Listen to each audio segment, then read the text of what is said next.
When I was a kid, I wound up being a writer for my school newspaper. We did our own little thing from sports to news, had our own little radio show. And this is just something, I look at my dad who was a music teacher, he inspired me a lot. My mom was a speech therapist. It wasn't for them, who knows how my life would have turned out. I mean, imagine if you are living on the streets and there's no place that feels safe. There's no place you can leave your things. There's no place you can invite your friends over for some music or to cook for them, right? You're untethered. And what Street Roots becomes is that place. When you live in a tent, you don't have your personal space anymore, do you? But I have a home. It might be a tent, but make no mistake, my tent is my home.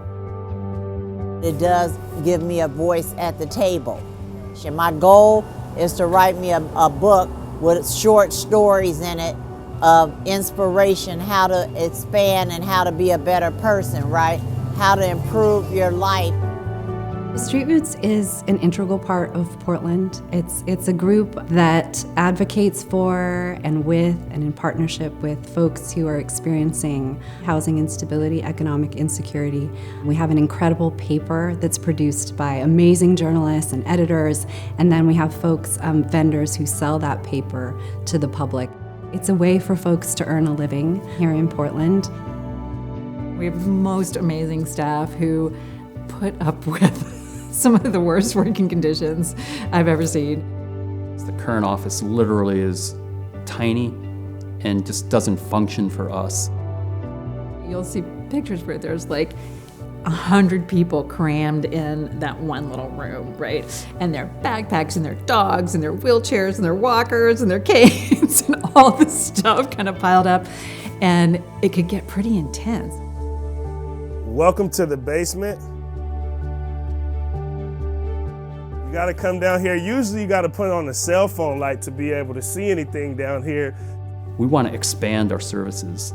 So to be able to really allow for that to flourish, we needed a building. We needed a bigger space. It's more important now than ever. And the fact of the matter is that Street Roots didn't have enough space 10 years ago. Yeah, I mean, if you put your finger on a map and you put it on what you would see as the heart of the city, that's this building. This campaign is moving this organization out onto the most prominent entry into the city of Portland, right at the foot of the Burnside Bridge. It's absolutely critical that we get them into a healthier space. For the vendors to actually have a place that they feel dignified, where they feel like they can come in and do their laundry, take a shower, buy a paper, read a book, sit and just pause and catch their breath, drink a cup of coffee without being hassled, and just be able, again, to feel connected, again, that sense of belonging that people have, both from the staff side and the vendor side in Street Roots, and that we can literally on Burnside, we potentially could have just people who don't know anything about Street Roots and who aren't connected in any other way, who might just come in and want to find out what we're all about. Just the extra space in and of itself will be great. But, I mean, they'll have services that are even more vendor-centric, like laundry and showers, and that's so huge. I can't even begin to tell you that I might cry, so I'm not going to. To make real, lasting change and impact, you sort of need everyone to come together. And the reason for the urgency is that we have a chance in Portland to do something that won't just have an impact in our own city, but can serve as a beacon for other cities across the country of how to take care of each other in a time that has been so difficult. Now is the time to give.